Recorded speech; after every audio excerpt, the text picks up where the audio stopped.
Hello everyone, Deb Floros, guest designer for Beadaholique. I'm going to make some CzechMate rings. I've got some fun square tiles and some bricks and some 11-0 seed beads, and I've got some 6-pound fire line.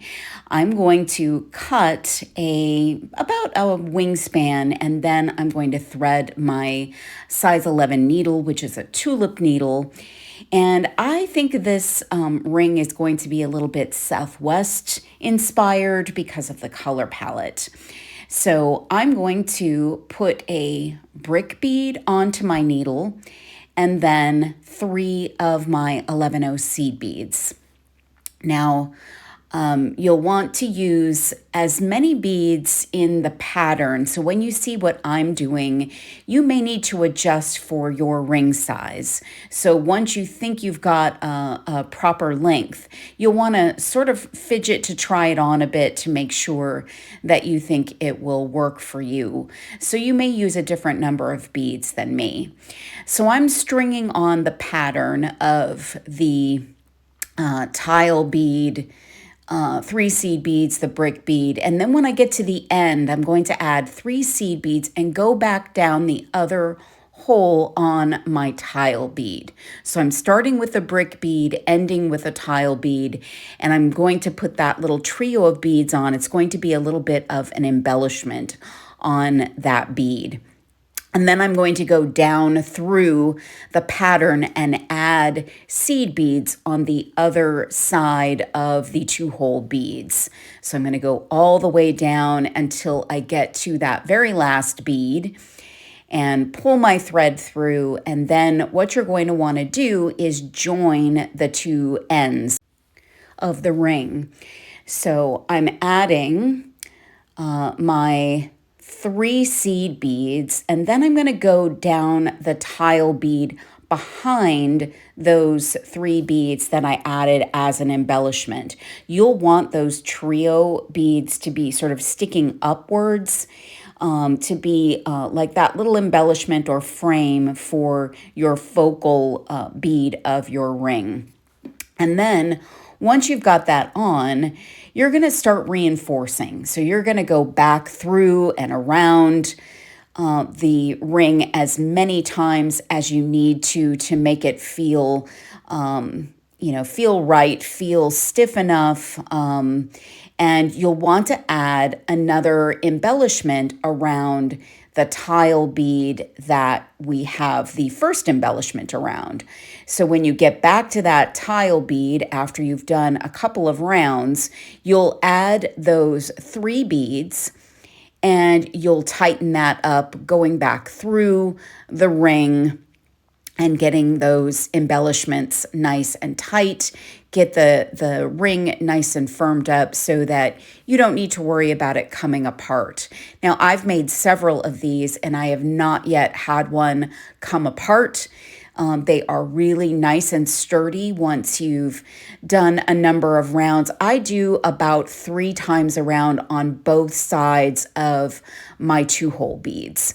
So I just want to get it nice and reinforced, and get everything tight, but not too tight that it's not flexible enough to put on.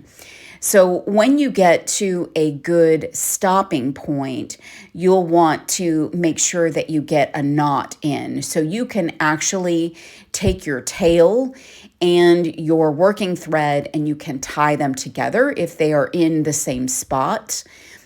Or you can go through a thread bridge and do a knot that way.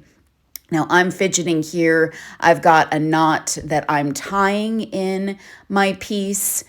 And then I'm going to put my needle back on and I'm going to do just a little bit more reinforcement with both my tail and my working thread. Then I'm going to use a thread burner and burn off those excess pieces. And now we've got a fun ring with those embellishments around that one tile bead. And this is just, I think, really reminiscent of the Southwest. Now, I couldn't stop there. I grabbed some CzechMate triangle beads, and I didn't get a close-up of those.